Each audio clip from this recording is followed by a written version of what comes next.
Welcome to this tutorial. In this session, we'll show you how to record an audit result, the final verdict on an inspection once every question has been scored, so each audit closes with a clear, compliance-backed outcome. Let's get started. From the sidebar, navigate to Audit Inspection and click it to open the Audit Inspection dropdown. Now select Audit Results to view the outcomes logged for your audits. This opens the management interface for recording and reviewing results.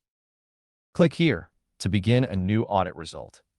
A short form opens with the fields you'll need: an audit, a compliance score, a status, and a remark.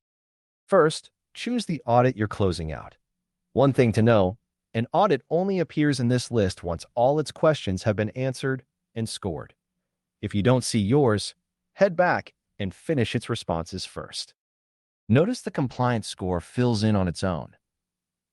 It's auto-calculated from the scores you gave each question, so you're not entering it by hand. The system does the maths and shows you exactly how the site performed. Next, set the status. For example, marking the audit compliant or non-compliant based on that score. This is the headline verdict your team and reports will read at a glance. Then, in the remark field, add your closing notes, what the score means, and any recommendation, like flagging an audit that needs to be redone. A clear remark turns the number into a decision.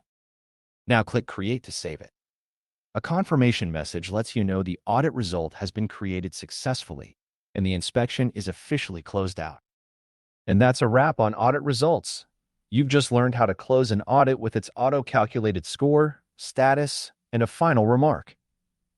Thank you for watching, and we'll see you in the next tutorial as we continue setting up your audit inspection system.